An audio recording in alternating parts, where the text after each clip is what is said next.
Imagina que después de años de esfuerzo, tu patrimonio alcanza un nuevo máximo histórico. Y justo entonces el mercado cae. ¿Cómo se sentiría pasar el menor tiempo posible en esa zona de pérdidas antes de recuperarse? Es una pregunta que va directa, al corazón de la psicología del inversor. No es una cuestión de números, es una cuestión de dolor. Totalmente. El malestar de ver cómo te alejas de tu propio récord personal. Y la matemática, por lo general, no es muy buena midiendo el dolor. Bienvenidos. Precisamente por eso es tan interesante lo que vamos a analizar hoy. Tenemos en nuestras manos un documento académico que se atreve a usar las herramientas más frías, más racionales, para responder a esa pregunta tan humana. ¿Cuál es la estrategia de inversión óptima para minimizar el tiempo que nuestro patrimonio pasa en números rojos respecto a su propio récord? Exacto. ¿Un intento de modelar la impaciencia, la aversión a las pérdidas? Es un objetivo que se aleja del clásico maximizar la rentabilidad para centrarse en algo mucho más emocional. Gestionar el malestar. Eso es, gestionar el malestar de estar por debajo de nuestro mejor momento. Un reto formidable. Para ello, nos basaremos en un estudio de 2015 de la Universidad de Michigan. Se titula Minimizando el tiempo de vida esperado en drawdown bajo consumo proporcional.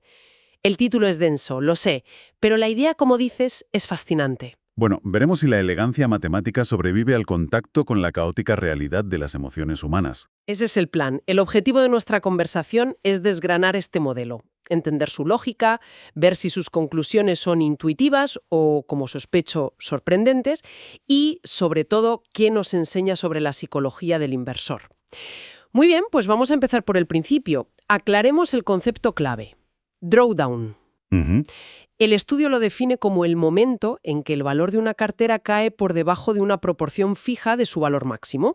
Por ejemplo, si el máximo fue 1.000.000 y el umbral, que en el paper llaman alfa, es del 80%, el drawdown ocurre cuando la cartera baja de 800.000 euros. Y es crucial el matiz que ellos mismos hacen. Lo llaman drawdown relativo. Relativo. Sí, esto lo diferencia de otros modelos, como uno que mencionan de un investigador apellidado Shang, donde el drawdown es una caída de una cantidad fija. Por ejemplo, perder 100.000 euros. Ah, claro. El enfoque porcentual de este estudio es mucho más realista. Perder un 20% duele de forma muy similar si tu cartera es de 1.000.000 o de 10. Es la proporción, ¿entiendes? Eso es lo que nos afecta psicológicamente.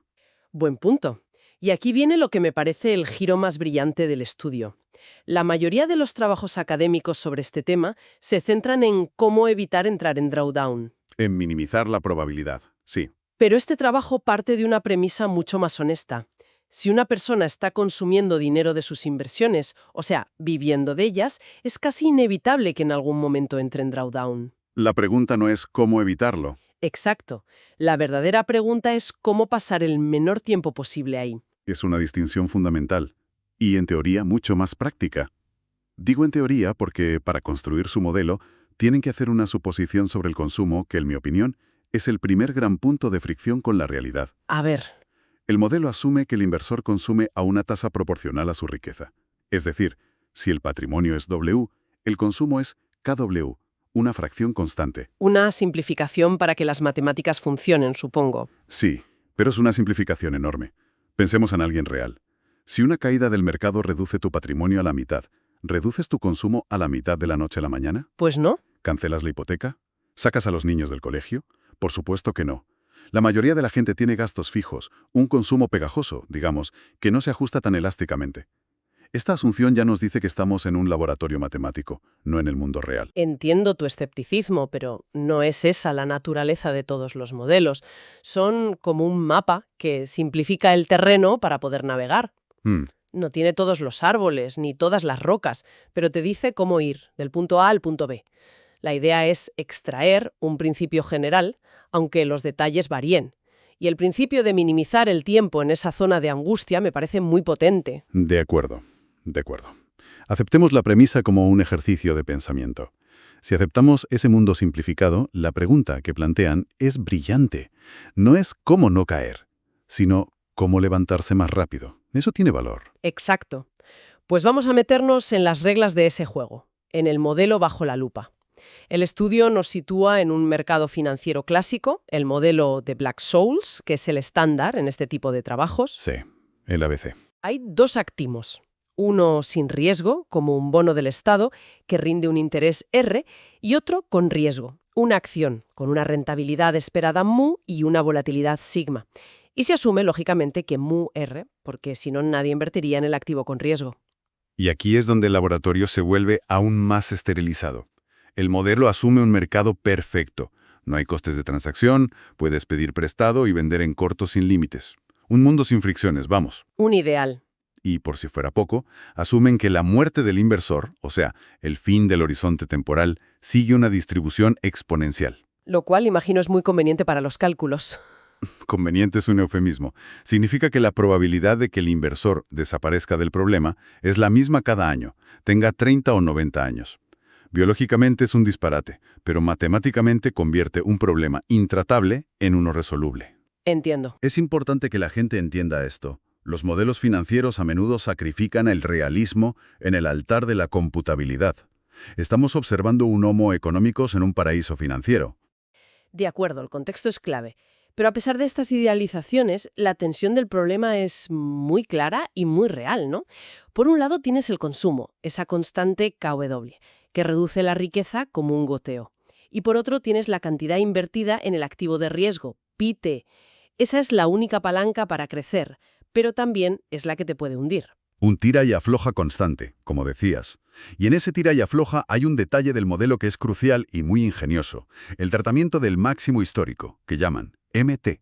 ¿Qué pasa con él? No es solo una foto fija del pasado. El modelo contempla que el inversor podría, teóricamente, seguir aumentando ese máximo. Sin embargo, y esto es uno de los hallazgos clave, el estudio concluye que la estrategia óptima implica no permitir que la riqueza máxima aumente. Espera. Explica eso porque suena completamente antiintuitivo. La estrategia óptima es no hacerse más rico de lo que ya se ha sido. No queremos que nuestro máximo sea cada vez mayor. Exacto. Choca con toda nuestra programación mental de más es mejor. Pero si lo piensas desde la lógica interna del problema, tiene todo el sentido del mundo. Recuerda el objetivo, minimizar el tiempo que pasas por debajo de alfa veces tu máximo. Vale. Si subes tu propio récord, si MT aumenta, también subes el umbral alfa MT a partir del cual te sientes en pérdidas. Es una forma de autoprotección. Es como si el inversor se dijera a sí mismo: he llegado a la cima de esta montaña. No voy a intentar escalar la siguiente, porque si lo hago y resbalo, la caída será desde más alto. Y el sentimiento de fracaso será mayor. Es exactamente esa lógica. Es una autogestión del punto de referencia del dolor. El inversor inteligente de este modelo sabe que la euforia de un nuevo máximo es efímera, pero el dolor de caer por debajo de él es duradero.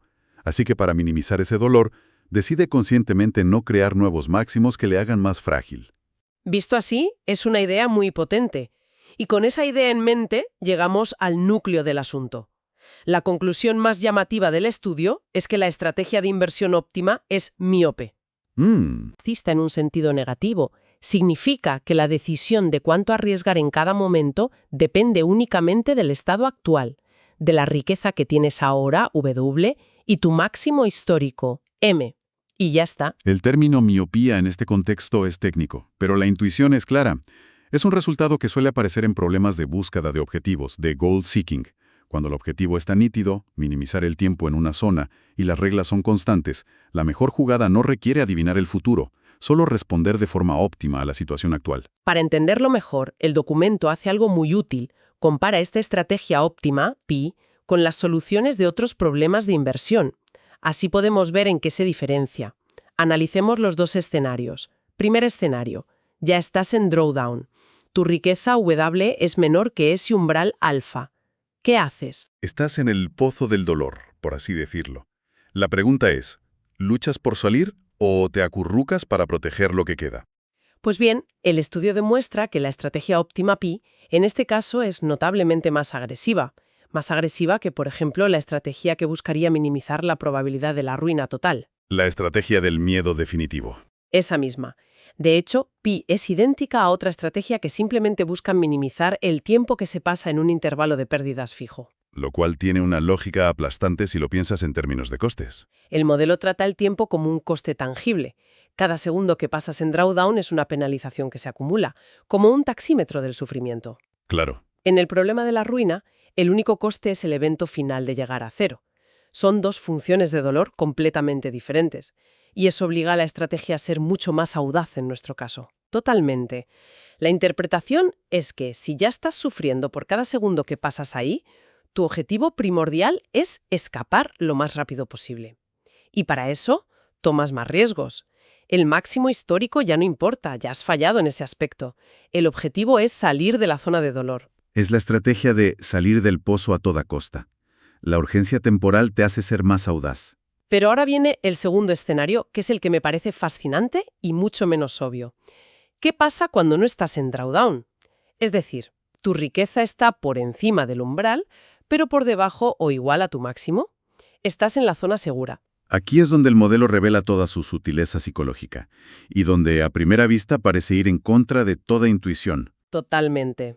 Porque la estrategia óptima Pi en esta zona segura es idéntica a la que minimiza la probabilidad de entrar en drawdown. Y lo más importante, es significativamente menos agresiva que la estrategia para evitar la ruina. Es el momento en el que el inversor racional del modelo se vuelve un cobarde paranoico. Exacto. Lo lógico sería pensar, estoy a salvo, estoy en la zona buena, voy a arriesgar para alejarme aún más del peligro. Pero no, la estrategia óptima es ser conservador. ¿Por qué? Por lo que comentábamos antes, para no aumentar el máximo histórico. Esa es la conclusión más brillante del artículo. Desglosémosla. Un inversor que solo se preocupó por evitar la ruina estaría feliz de que su riqueza creciera hasta el infinito. Para él, más siempre es mejor. ¿Lógico? Pero nuestro inversor, el que sigue la estrategia Pi, es más astuto. Sabe que si su riqueza sube mucho y establece un nuevo máximo, está subiendo el listón de su propio sufrimiento futuro. El umbral de drawdown subirá con él, haciendo que sea más fácil en el futuro volver a caer en la zona de dolor. Entonces, cuando está cerca de su máximo, en lugar de sentir euforia y confianza para arriesgar más, siente el vértigo de crear un nuevo récord que luego tendrá que defender. Precisamente, se vuelve conservador porque no quiere subir la apuesta contra sí mismo. Prefiere consolidar su posición y proteger el máximo actual en lugar de arriesgarse a crear uno nuevo y más frágil. Gestiona sus expectativas futuras siendo tímido en el presente. Es fascinante. En resumen, el modelo nos dice que nuestra cartera debería tener una personalidad dividida. Cuando estás perdiendo, se convierte en un apostador agresivo, que solo quiere salir del hoyo, pero en cuanto estás cerca de tu récord, se vuelve un conservador extremo que se niega a mover un músculo. Es una esquizofrenia financiera programada. Una descripción perfecta. Y demuestra que, a veces, la decisión más racional puede parecer la más cobarde. Si tuviéramos que destilar todo esto en unas pocas conclusiones claras, ¿cuáles serían los puntos clave para quien nos escucha? Yo creo que el primero, y más importante, es una redefinición del objetivo del inversor. Sí, para mí ese es el principal. En lugar de obsesionarse con un objetivo poco realista como es no caer nunca, el estudio propone uno más práctico: minimizar el tiempo de recuperación, aceptar que las caídas ocurrirán y centrarse en la resiliencia, no en la invulnerabilidad. El segundo punto clave es la consecuencia directa de esto, la estrategia de dos velocidades. No hay una única asignación de riesgo correcta que sirva para siempre. Debe ser dinámica, adaptarse a tu situación relativa a tu propio éxito pasado. Exacto. Agresividad máxima cuando estás en el hoyo, para salir rápido, y conservadurismo sorprendente cuando estás en la cima, para no hacerla más alta y resbaladiza. Y el tercer punto sería lo que el paper llama la sabiduría de la miopía. La mejor decisión se toma con la información presente. No se necesita un plan complejo a 20 años. Se trata de reaccionar a una pregunta muy simple. ¿Estoy por encima o por debajo de mi umbral crítico ahora mismo? Es una simplificación muy poderosa. Pero, para ser justos, debemos cerrar con tu nota de cautela inicial. Sí, es fundamental. No quiero que nadie salga de aquí pensando que tiene que aplicar estas fórmulas a su cartera mañana. Esto es un modelo, con supuestos muy restrictivos. La vida real tiene cisnes negros, eventos impredecibles. Los mercados cambian. Y como ya dije, el consumo de las personas no es tan pulcradamente proporcional. Entonces, ¿cuál es el valor final de todo este análisis si no podemos aplicarlo directamente? El valor no está en la fórmula, está en la intuición. Nos proporciona un nuevo marco mental para pensar sobre el riesgo. La idea de que nuestra aversión al riesgo debería cambiar dinámicamente dependiendo de nuestra proximidad a un máximo personal es muy potente. Nos enseña a pensar en el riesgo no como algo estático, sino relativo a nuestros propios hitos, a nuestra propia psicología. Ha sido un análisis realmente fascinante de cómo las matemáticas pueden intentar modelar un dilema tan humano. Demuestra que detrás de las ecuaciones más complejas a veces se esconden verdades psicológicas muy simples, aunque a menudo contraintuitivas. Y para terminar, me quedo con una reflexión. El estudio se centra en un objetivo financiero claro, pero si lo extrapolamos, nos deja una pregunta interesante. En otros aspectos de la vida, donde también tenemos máximos históricos, en nuestra carrera, en nuestras relaciones, ¿es también la estrategia óptima ser conservador cuando estamos en la cima para no hacer la caída más dolorosa? ¿Y ser audaces solo cuando ya hemos caído y necesitamos recuperarnos? Quizás la gestión del riesgo emocional no es tan diferente de la gestión de una cartera.